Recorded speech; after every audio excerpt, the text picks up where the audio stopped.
So here's our first sample question that has to do with graphing inequalities that have both letters, y and x.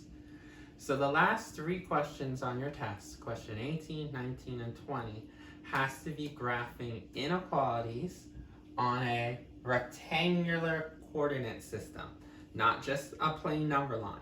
So I know a lot of people saying, do we just do this on a number line? Well, that's because we only have one letter. When you have two letters, we always have to do it on this rectangular coordinate system. And even if it just had one letter, it still will give you a rectangular coordinate system to graph, not just a plain number line. Right? So let's talk about how to do this. And we're going to go back to these questions, or these steps here, just to make it so much easier for us. So we can see here, the first thing you want to do is pretend that you have an equation. So all I'm going to do for step one to graph, I'm going to rewrite the problem and write it as an equal sign. So y equals negative 2/5 x minus 2. Okay? So all we did was rewrite the problem and put it as an equal sign. Next, solve the equation for the specified variable y. Basically get y by itself. If you look at our problem, awesome. Y is by itself. I'll show you a problem in our next sample question where y is not by itself. We'll have to do some tweaking then. But luckily, y is by ourselves. Okay, so we don't have to do any manipulation. Step 3. Because y is by itself, now I can find out what the y-intercept is and the slope. So let's label that. The constant, remember, that's your y-intercept. And y-intercept has to be an ordered pair. It's always 0 and whatever the constant is. Notice the constant is a negative 2. Make sure you put a negative sign there, okay? It's the number and its sign. And then the slope, remember, it's just the coefficient of x, including the sign. So make sure you write it down as negative 2/5. Okay? So we know our slope and we know our y-intercept because y is by itself. If this was not by itself, then we would have to tweak it because we can only find the coefficient to be the slope when y is by itself. And we can only get the y-intercept from the constant when y is by itself. So now we did step 3. Step 4. Plot the y-intercept on the graph. Remember, y-intercepts have to be on the y-axis. So how do we plot this? 0, negative 2. Remember, always find x first. Remember, this is your x-axis, this is your y-axis. So find x is 0. Boom. Rest your finger. And remember, this will tell us to go up or down. If it's negative, we go down 2 units. So notice, I'm going to mark here as my intercept. It's a point that's on the y-axis, and remember, it's going to be in the negative land.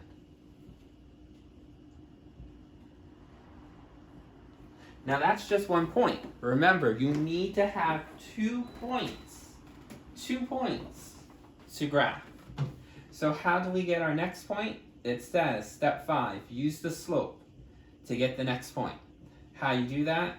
We have to write the slope as a fraction. Right? Luckily, it's already written as a fraction. So let's figure out what part is the rise and what part is the run part. Because this is a fraction,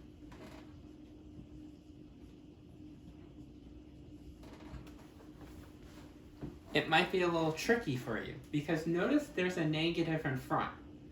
But the negative doesn't really tell me, does it belong to the top? Does it belong to the bottom? It's just floating in the middle.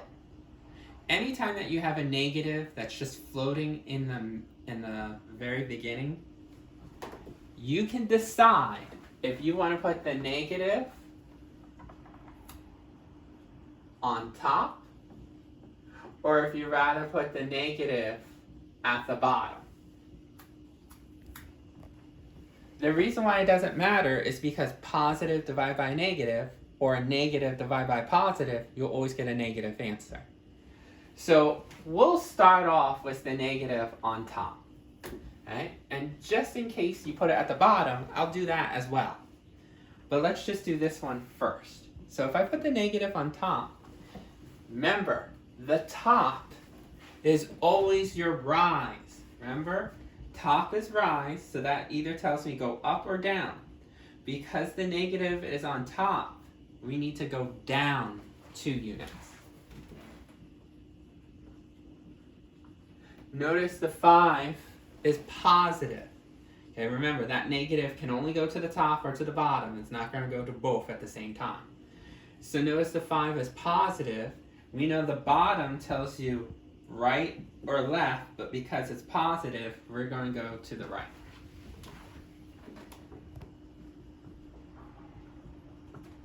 So how do I get my next point? Well, it tells you from the y-intercept. So put your finger where the y-intercept is. Not here, where the y-intercept is, the one you just drew. Notice it tells us go down 2 units. 1, 2. But go to the right 5 units. 1, 2, 3, 4, 5. So you're all the way down here. Now what happens if you decided to put the negative at the bottom? Just humor me for 1 second. So you're the person who said, I want to put the negatives always at the bottom. Well, this 2 on top would tell you go up. But the negative at the bottom would tell you go to the left. So from this point, always from your y-intercept, if you went this way, go up 2 units. 1, 2. And go to the left 5 units. 1, 2, 3, 4, 5. Now some of you might say, well, they're 2 different points. You have one here and you have one here. Well, remember, if I connect this to this, or this to this, notice it all forms one straight line, okay? So remember how a equation had multiple order points? So it didn't matter if you put the negative on top or the negative on bottom, you'll still get that same picture of a line. Remember, our slope is -2/5. Remember, m equals -2/5. What does lines that have a negative slope? You're going downhill, you're decreasing when you go from your left to your right. So now that we got our next point, remember our step 6, connect. How do we connect?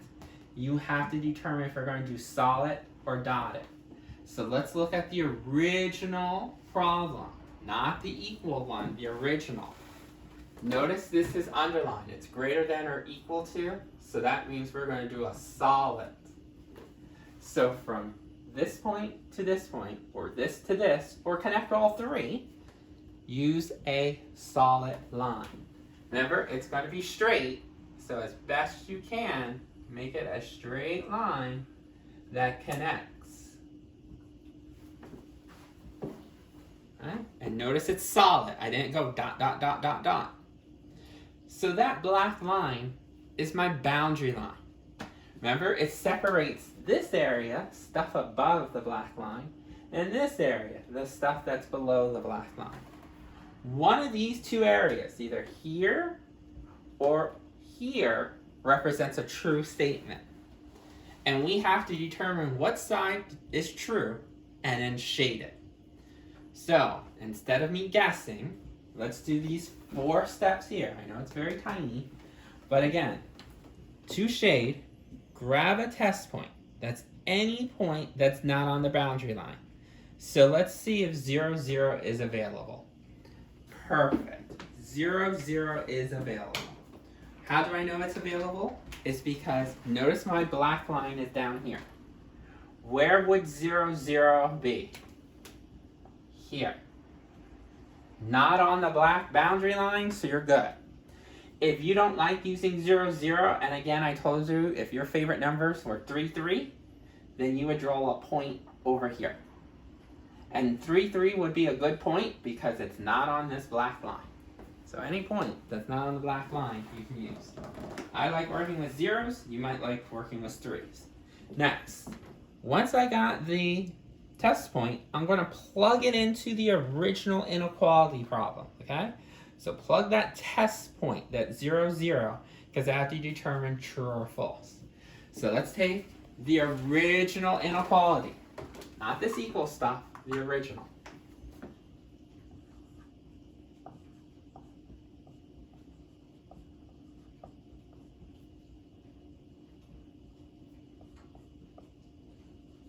So every time I see y, because we're going to test 0, 0, every time I see y, put in a set of parentheses and plug in a 0.